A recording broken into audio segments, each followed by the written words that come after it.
You are listening to the Midweek Redemption Podcast, a resource from Redemption City Church in Grand Rapids, Michigan. For more information about our church, please visit our website at redemptiongr.org.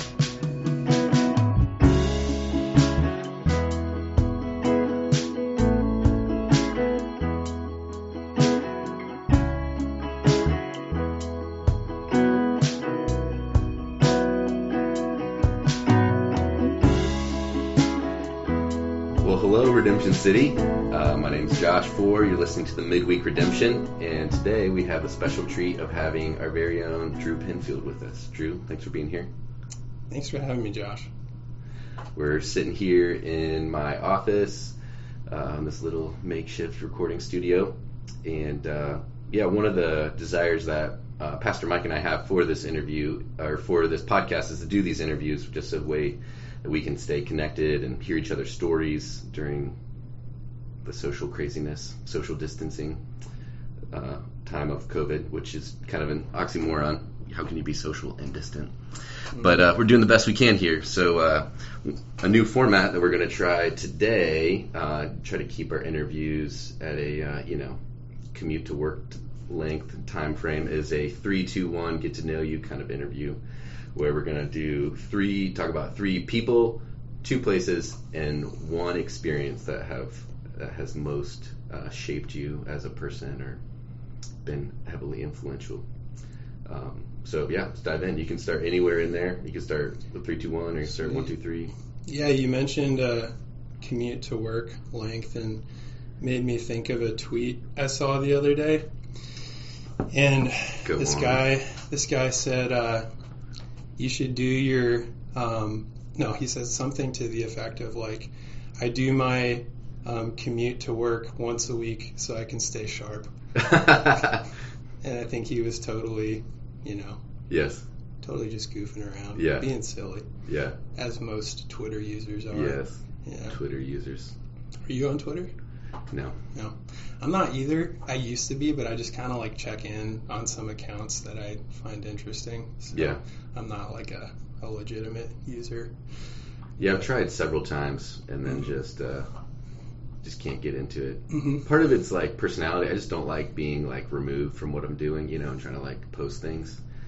And and then full disclosure, like on a purity level, it's not helpful, just because there's just a couple hashtag clicks away or whatever. So totally, there's like way less restrictions on there for the content you post, right. So it's tricky.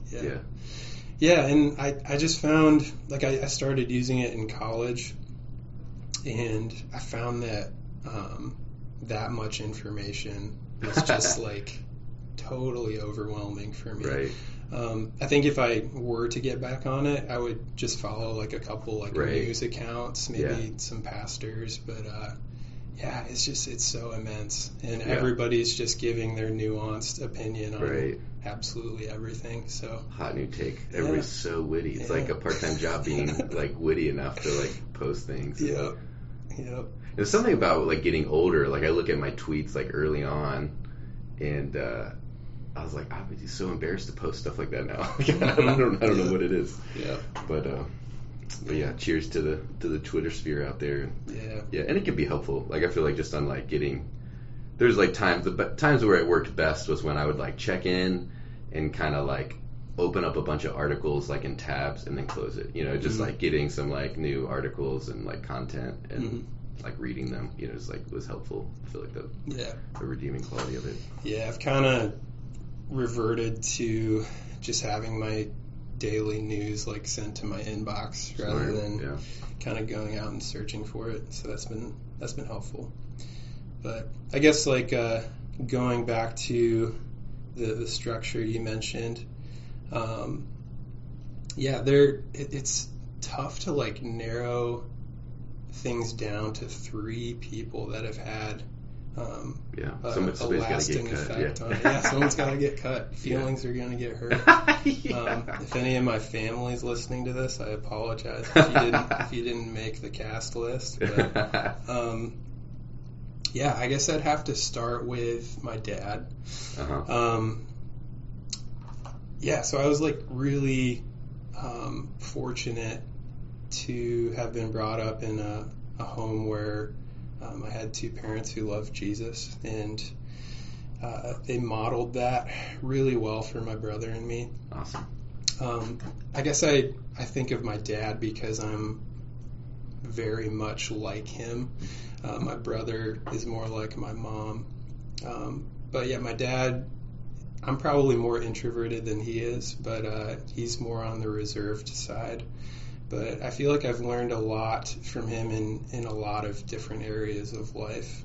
His work ethic, his quiet confidence. Mm-hmm. He's not someone who boasts in his abilities. Mm-hmm. He's very servant-minded. Like, cool. Will go out of his way to ensure that people's needs are met.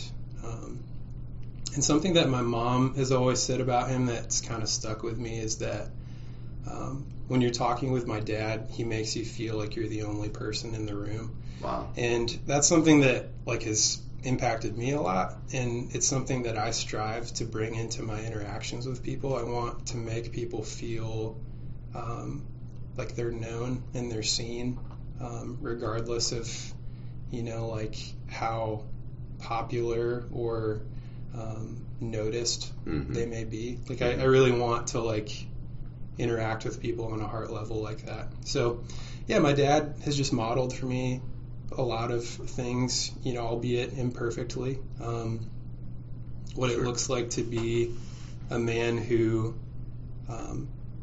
is striving to honor God in all that he does. So there's my dad. I'd say another person that's had a profound effect on me is my friend David. Mm-hmm. He's like 3 or 4 years older than me, but we met in Lansing, where I grew up. We grew up in the same church. But we kind of met each other when I was in middle school, I think. And I was kind of being brought into the senior high group. Uh-huh. And David was one of the senior hires who like kind of took me under his wing. Wow, and like really awesome. Reached out to me. And at that age, like that's huge. To have an older peer who is not like holding you at arm's length. Jeez, yeah. That was really cool. Like he showed me around Grand Ledge High School when I got there, yeah. And like really just made me feel welcome in a lot of ways. So that was kind of the foundation of our friendship.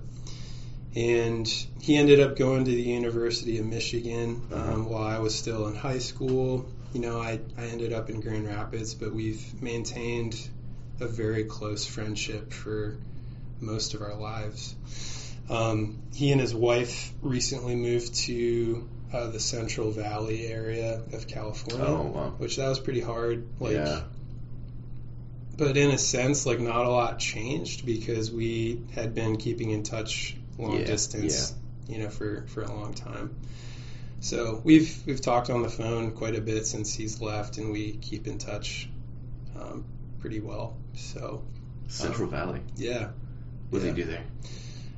So that's where his wife's family is based. Okay. She grew up there, and they kind of mutually decided that they wanted to be closer to her family. Yeah. David's family is kind of dispersed all over the U.S., and they figured it'd be a good time to relocate. Yeah. Well, Camille's from California, and we've driven through the Central Valley, and it's kind of bleak. It is, man. Yeah, lots of farmland. Lots of farming, industrial farming and stuff. I was surprised by that. Yeah. Lots of almond trees. Lots of cows if you're into that sort of thing. Yeah. Well, it makes sense. Family would take you back to the Central Valley, not much else. Yeah. That's cool. Mm-hmm. Cool. Number 3? Yeah, number 3. So I lived in Tennessee for a bit during college. Originally, I wanted to go into artist management. I wanted to be like an agent or something? Yeah. I wanted to work with musicians and manage bands. That sounded pretty cool. Long story short, that didn't work. That didn't end up working out. The scene there kind of made me realize that that's not an industry that I would like to be a part of. How so? Yeah, it's Nashville, and perhaps other, cultures where music is a central component. It's like a very self-promoting type of culture. And that was kind of hard to be around. Everyone moves to a place like Nashville and wants to be noticed, right, and to make a name for themselves. And I guess I'm more of a behind-the-scenes guy, yeah. And being in the spotlight for me is uncomfortable. And it was like the exact opposite how you described your dad being, like the quiet confidence. Yeah, like your dad sounds like anti-self-promotion. Yeah, so. Yeah, I just kind of felt like there was a lot of dissonance there with me in Nashville. And one of the really good things that came out of my time there was going to a church called Emmanuel. And that's actually how I became familiar with the Acts 29 network. Yeah. But the former head pastor of that church, his name's Ray Ortland Jr. Like from the first Sunday that I showed up at that church, like I went on the Acts 29 website. A friend recommended that I try it out. And from the first time that I showed up at Emmanuel, I just felt like incredibly welcomed by Ray and the community there. Like I was invited into a community group like the very first Sunday that I showed up there. Yeah, that's awesome. Just was really embraced. And as a displaced college student, like it's huge. that really meant a lot. And Ray just has like this kind of like fatherly tenderness to him that is evident in his speaking and his writing. And I just feel like the gospel really gripped me through his leadership in ways that it hadn't through the church I grew up in. And that's what ultimately brought me to Redemption City.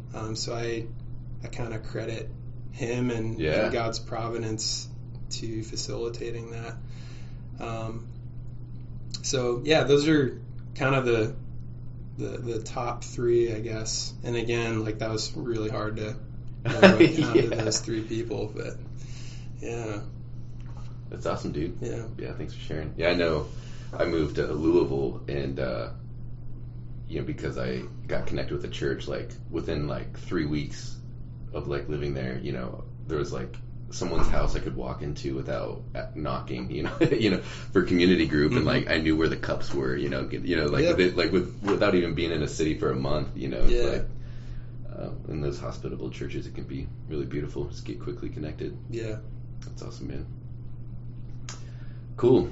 Well, 3 people. What you want to do it in order? You want to do 2 places now? Sure. Yeah. Couple places. I would say the first of those 2 would be Cornerstone University, here in good old Grand Rapids. That's what brought me here. Kind of,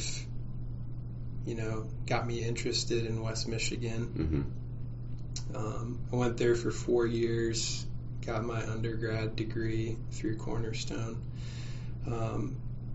But I think I really benefited from having a smaller community at that school. How big is the school? Like, it's probably changed since I graduated, but when I was there, it was a little over 2,000, I think. For all 4 years? Yeah, kind of around there. We had a lot of commuters, so like the on-campus population wasn't super massive. Yeah. But yeah, really like enjoyed having smaller class sizes, and developed friendships with some professors that were really formative for me in like spiritual disciplines. And even like as a musician, like I feel like being involved in the chapel ministry there was like really huge in my development, both spiritually and like musically. Was around a lot of guitar players that were way better than me, and so I just kind of picked up little tricks. That's the way to learn. Yeah. Was that part of your classes at all, music? Or was it really wasn't. I sang through middle and high school. Like I did choir, Uh-huh. did some musicals even. Uh-huh. Okay. Wow. Yeah. So, which ones? I did A Christmas Carol Uh-huh. and West Side Story. Really? Yeah, man. Dude, that's so fun. Yep, that feels like an eternity ago. So were you like part of the like chorus, or did you have any like I had lead parts in both. Whoa, yeah, dude. Pretty wild. I think my parents still have the DVDs. Yes. So I will be reaching out to get a copy of that. Yeah. I want to see you sing. I'll have to name my price, but yeah, dude. You can. Yeah, name it. Yeah. So like, did you dance too? Did some dances. Wow. Yeah, which for me, I have absolutely no moves. So the choreographer had their work cut out for them, but made it happen. So that's awesome. Yeah. So sang for like most of my adolescence, and then stopped doing that in college, but like kind of got involved with the chapel ministry through some friends who like encouraged me to do it. And the former like overseer of that ministry was like a super awesome dude who like taught me a lot about like how music functions within the church, and also like what musical excellence looks like. He was a very punctual professor, and like I think that rubbed off on a lot of his students. So so Cornerstone's definitely up there in one of the formative places in my life. I guess the second, more broadly speaking, would be Grand Rapids, because I spent all of my childhood in Grand Ledge, and moving to West Michigan to go to college and then sticking around afterward, it's really opened me up to a lot of new relationships, and it's integrated me with the Redemption City community. I really love this city. Like I'm definitely not opposed to like relocating or moving, but I don't really feel a reason to at this stage in life. Like that's cool. I enjoy it here. Yeah, that's cool. My family's here. Yeah, my community's here. So yeah. Awesome, dude. Any questions so far? Any burning questions? I do have one, but I'll wait till after we get to the one. Okay, the one. Yeah. This is what it all comes down to, folks. Yes. Yeah. The defining experience. The defining experience. The one defining experience.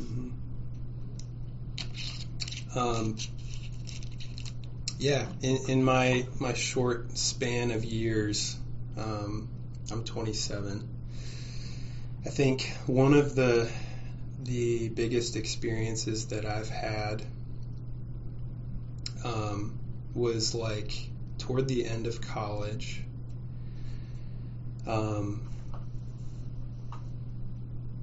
So I was in my final semester at Cornerstone, and most students at that point are doing internships, completing those, and applying for jobs, to land in after they graduate.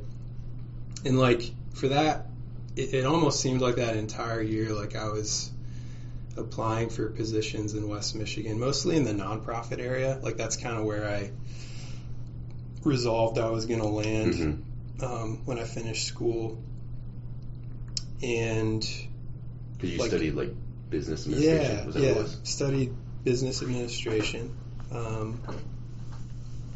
and like nothing was working out. It was really frustrating. Like it seemed like every door was being closed in front of me. And like I had been starting to see a counselor like through Cornerstone, which was helpful. I think it was in like my latter 2 years of college when I came to grips with the fact that like I had depressive tendencies, and I think that had been characteristic of me for a lot of my life. It just had kind of gone unchecked. Why I saw both myself and God in such a skewed way. Like, just like had like an incredibly warped view of who I was. How so? Yeah, like really did not see myself as having any worth. Something I was talking about with a buddy recently is like, I feel like in a lot of circles of the church, we don't really know how to distinguish between self-denial and like self-hatred. Wow.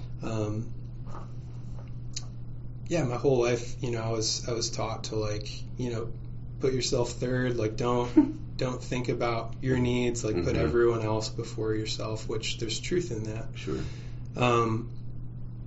But I think what was subtly taught to me through that is like, you don't matter, Drew. Like you don't really have any worth. I think God just kind of puts up with you. Like he doesn't really cherish you or rejoice over you. He kind of just begrudgingly loves you because that's who he is, right? He has to. I think you and I have talked about this briefly over coffee once or twice, but and I think that was just kind of the 60 cycle hum that was in the background of my mind all the time. Just this low grade fever of like insecurity and like self-deprecation. Looking at myself in a way that I know God does not see me. I can say that now. And I think it affected my performance in school, my relationships. For most of my life, I was like the type of person who's like, my performance kind of dictated my worth in my own perspective. And like I knew, all the scripture passages about, like God's grace and being saved by faith, not by any of our works. Like, I could recount all of those passages, but like something just wasn't clicking with me. Like I still felt like, God was just kind of displeased with me all the time. And so like, it was in like my final 2 or 3 semesters that I began to dig into that, got help. And back to what I was initially talking about, I reached the point of graduation day and I still didn't have a plan for like what I was going to do after I finished school. And I was just really upset over that. Like I felt like I had kind of failed. Like all my friends, were kind of moving on to do their thing, and I felt like I was still like spinning my wheels. And it was in that time that my parents approached me and they invited me to move back in with them. Not begrudgingly, like they made it very clear that they wanted me there. They wanted to give me a space to heal and to like really wrestle with these things in an environment that was like uplifting and encouraging. They made it evident that they cared more about the man I was becoming than about me landing some job. Wow. And I don't think a lot of parents extend that kind of grace. I did not deserve that at all, but like they were just so happy to have me just in a safe space where I could just exist and I didn't have to perform or feel like I had to meet some unrealistic standard that was self-imposed. I lived with my parents for like 6 months following graduation. I was able to work on a lot of stuff emotionally and spiritually, and one day just an internship was dropped in my lap and I ended up moving back to Grand Rapids. So I think that all goes to say that like that experience has shown me that I'm operating on God's timeline. Like we make plans and we kind of make these forecasts about where we'll be in 5 years, but like rarely do things go the way that we hope they will. Yeah. And I think it's in those periods of frustration where our plans are interrupted that we have to reconcile that and come to terms with it. Work out our disappointment and our frustration. But I think it's in those times where, God is doing the most refining work in our lives.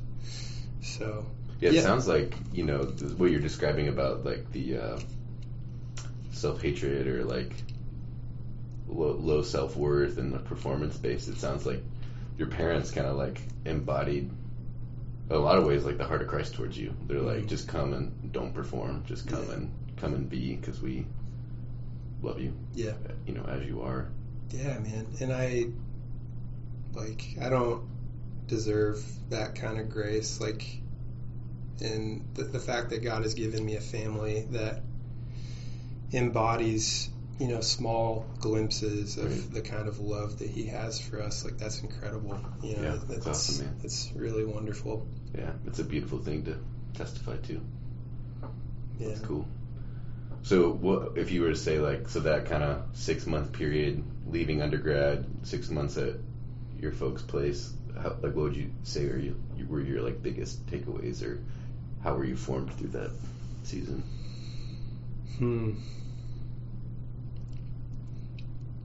Yeah.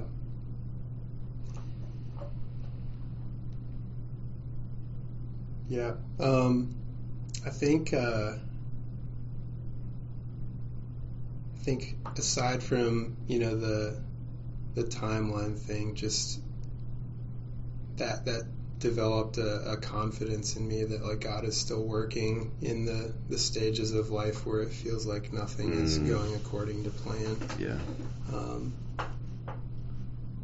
I think through that concentrated time with my family and counseling and things like that, it really showed me that I'm someone who I don't need to do anything in order to be loved more or loved less. Who I am, who God has made me to be,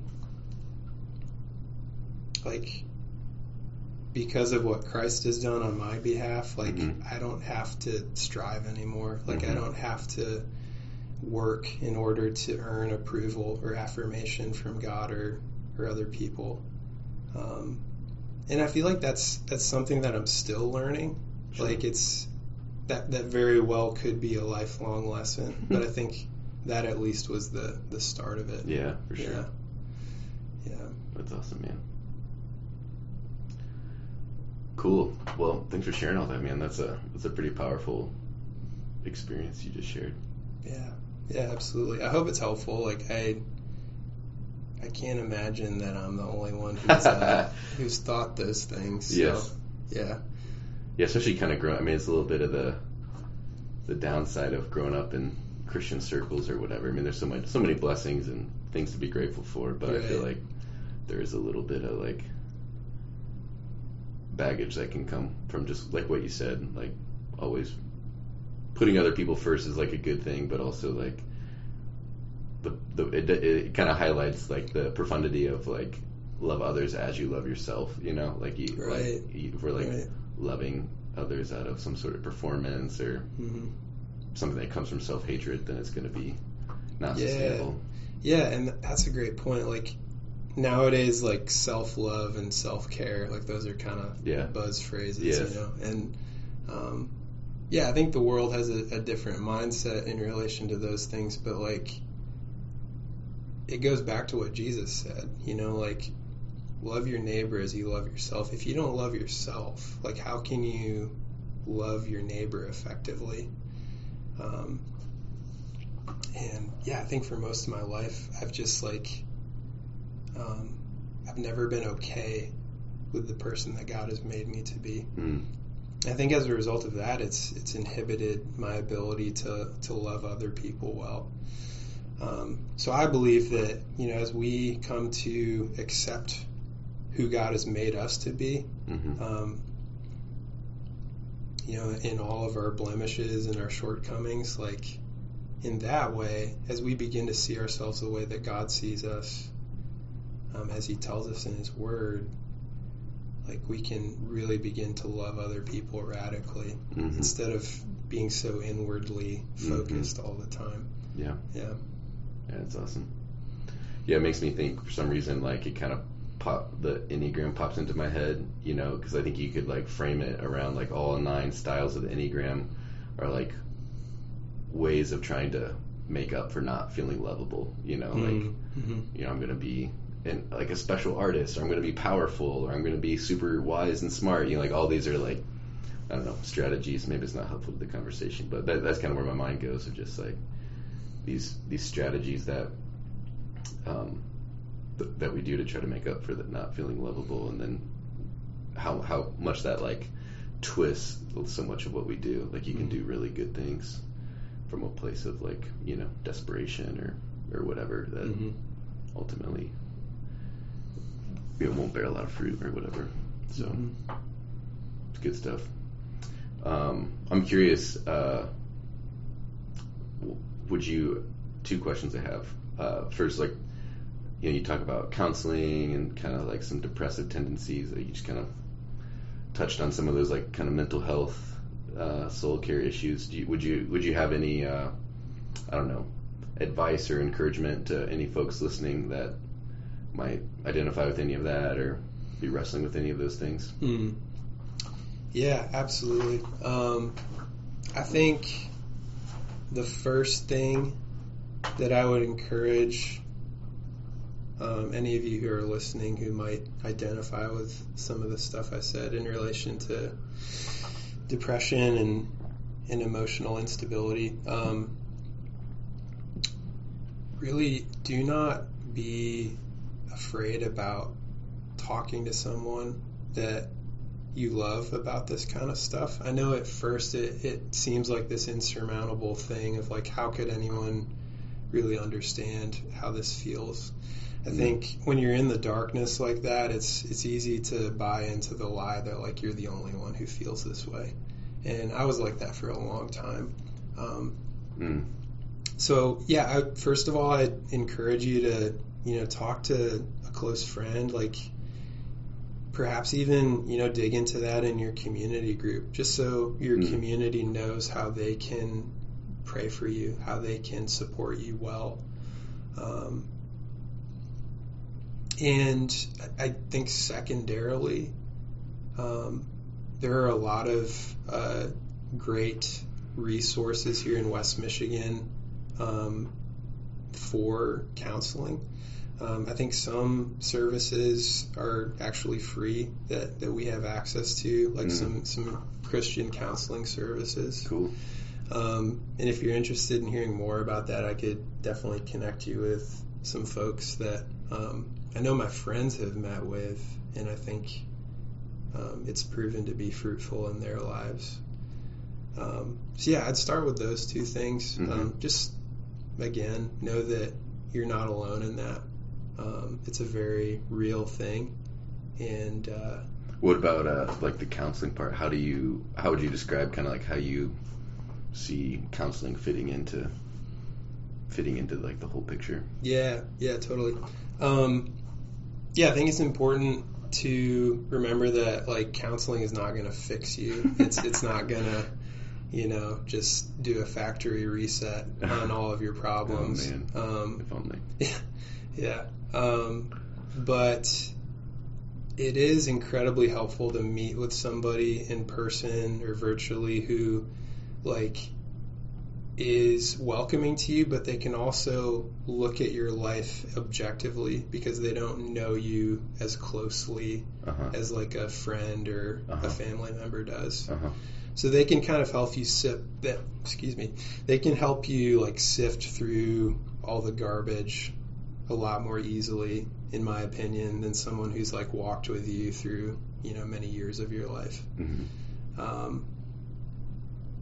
And I think also just having someone who's trained in this sort of thing, they adhere to biblical principles, but also like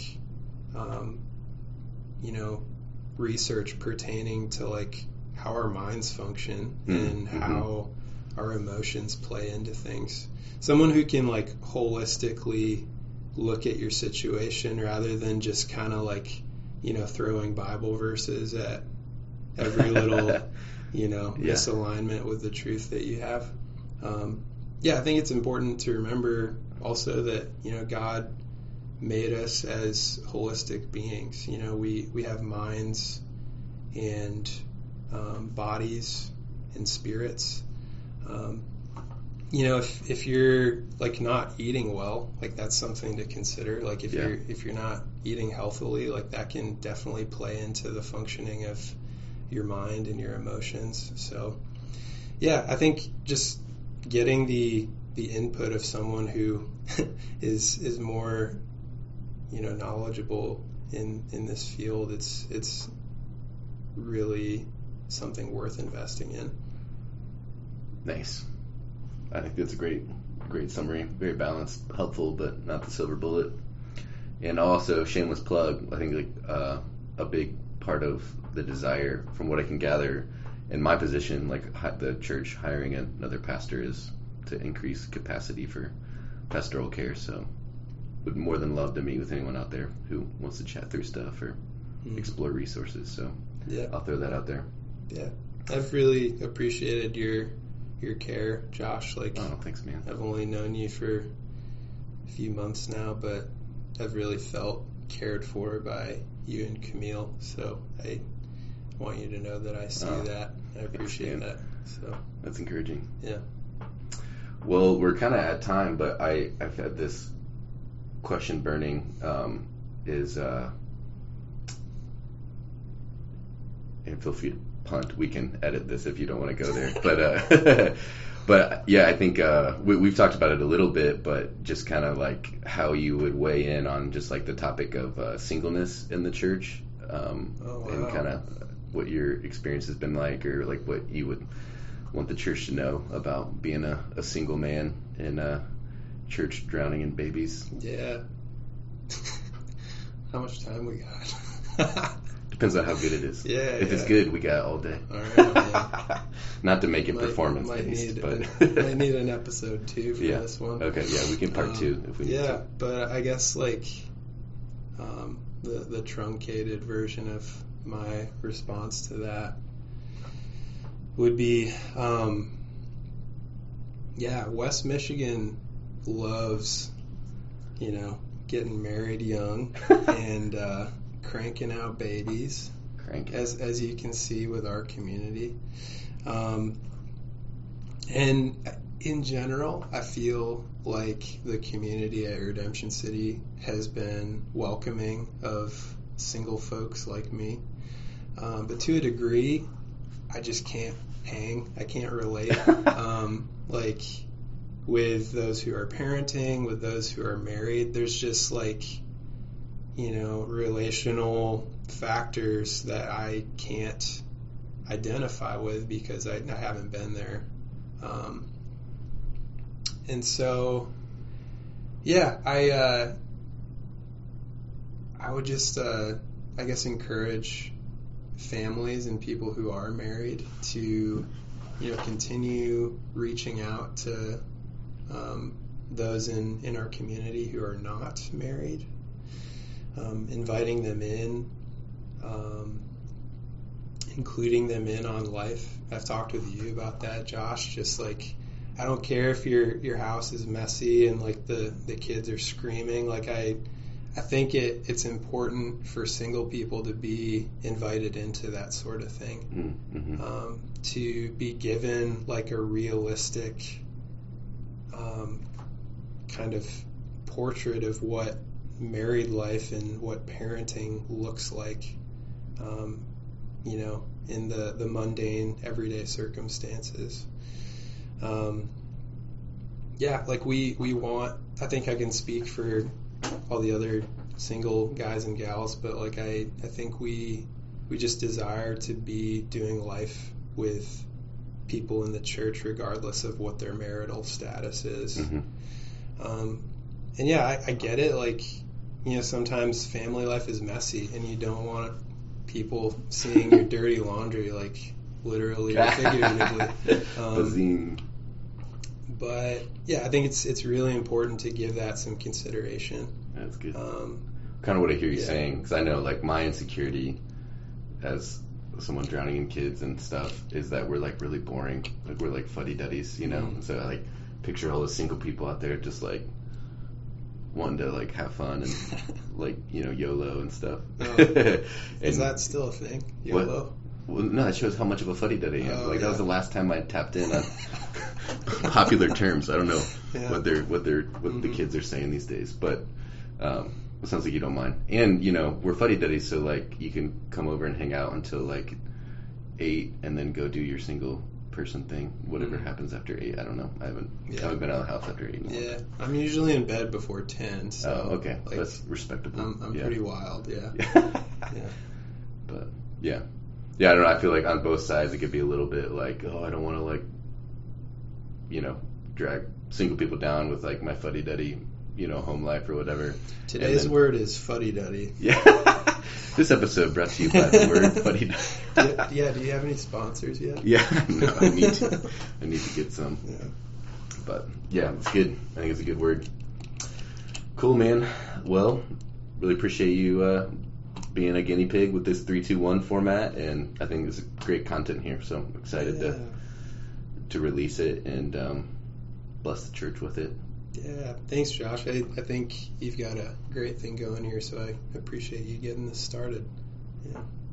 Good.